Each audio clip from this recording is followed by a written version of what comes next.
This video contains footage of me using bentonite clay found in cat litter as a refractory for a foundry or forge. Bentonite clay can contain many trace minerals including lead, silica, and crystalline quartz. These materials can be hazardous to your health, however, in bentonite clay these are typically very low, and the greatest risk posed to your health is by inhaling the dust. Kaolin wool, another type of refractory which is typically more efficient than this clay, is frequently used and poses a much greater health hazard. However, if following the instructions and footage in this video to make your own, understand that you are doing so at your own risk and you're accepting all risk while using this clay. Thank you and enjoy the video.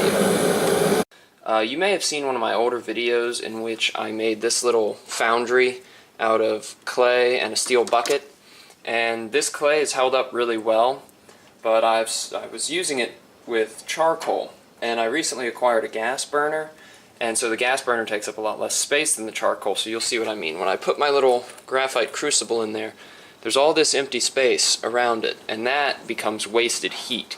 And it's still getting hot enough to melt aluminum. You can see I even have some remains from my last melt in there. However, I'd really like to be able to melt copper in this thing. And when I tried, it's just not getting hot enough. I know that clay is not the most efficient refractory, but in order to compensate for that, I think I need to make a smaller amount of space.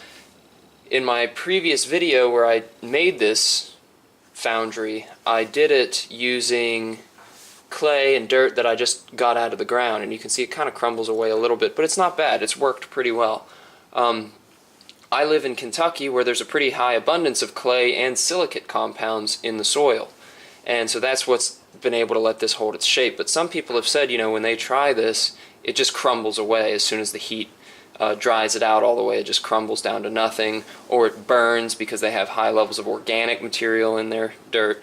And so I started thinking about this problem and trying to come up with a solution, and I thought, well, what about cat litter? It's bentonite clay, and it's what is used when making a mold for something that you're going to pour, so I figured it's got to be at least somewhat heat resistant.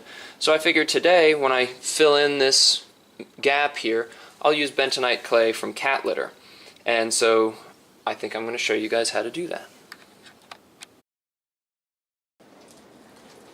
Alright, if you notice, first off, if you notice a little bit of rattling and stuff in the background, it's extremely windy here today, like 50-mile-an-hour gusts. So it's probably shaking my garage doors a little bit, which is where I'm working. So anyway, the first thing you want to do is hydrate your clay. Now you'll see this clay is pretty coarse. I mean, it's cat litter, right? So it's pretty coarse so that your cat can stand on it and whatever else. So I'm going to try and fine it out by kind of mashing it up. I'm going to use a hammer to do this. One thing you may want to note is if you use any kind of tool, it's going to grind away at the tool a little bit. So actually if you use a rusty hammer, you may notice that it becomes more shiny because the rust is being ground away. But anyway, don't use any tool that you want to keep in amazing condition. However, it is a hammer, so, you know, smack away at it. So I'll just sprinkle a little bit in here, just like this. And this stuff does produce some dust, so make sure you're in a pretty well-ventilated area because dust is not good. You may even want to wear a respirator. And then I'm just going to smack it with the hammer. You don't need to fine it out too much. You just want to make it a little more fine. And when you fine something out like this, what you're doing is increasing the surface area that it will be exposed to the water. Otherwise, when you pour the water on it, you'll notice some of it will soften and you'll get like a soup, but it'll be like a soup that feels like it has rocks in it. So I'm going to keep smacking this up, and I'll keep doing this, and then I'll show you guys the next step. Okay, so now as you can see, I fined out the clay quite a bit. There's still a good amount of rocks in there. Well, not rocks, just clumps of clay in there. But I'm going to go ahead and hydrate it now. I like to use hot water when I hydrate it. It seems like it helps it just a little bit. And you can even use a little bit of a surfactant like dish soap. Just don't use very much at all, like seriously a drop in your entire bucket, maybe, if even that much. And let's see, I need a mixing tool. Nice old file here. So I'll stir this up, and you can see it's already clumping together. And you'll hear it fizzing. It's not boiling or anything. It's just the air escaping the clay and bubbling up through the water. And so you just stir this in, mix it up really well, and then just let it soak. Now, if you didn't feel like fining your clay out, if you didn't feel like smacking it with a hammer, you could just go ahead and begin at this step. You could just pour the water in and let it hydrate, but it can take days. But by fining it out, this should only take a few minutes. I'll show you what I'm talking about. Alright, so it's been about 10 minutes now, and you'll see that the litter has changed from that kind of watery consistency to this drier consistency that's more moldable. It'll hold its own shape a little bit, and that's what you want. You don't want it to be too dry, otherwise it won't cling to the walls of your foundry. But this is the consistency we want, and if I wait for it to get longer, it's probably going to start drying out more as the clay absorbs more of the water. You can see a little bit probably that it's kind of it's still kind of grainy, but I don't think that's going to be a problem. I don't think I fined it out as much as I should have, but I think it's going to be okay. So I'm going to go ahead and start lining the inside of my crucible with it, and not crucible, I'm sorry, the inside of my foundry with it, and then I'll show you what it looks like. Alright, so here is the foundry. It is now finished and ready to be cured. So you can see I added quite a bit in here, and actually it's so tight that the crucible contacts the sides just a little bit. I'm hoping the sides will retract a little bit as the stuff dries, but now the only thing left to do is dry it, and the easiest way to do that is to just fire it.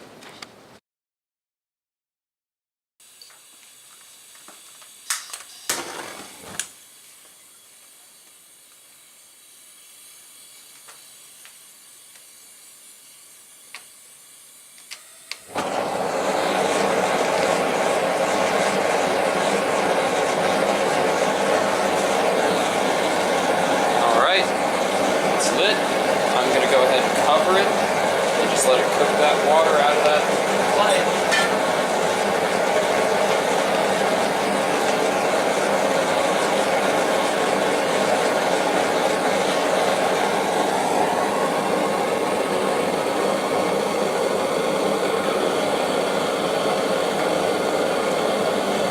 Check back on it here in a little bit.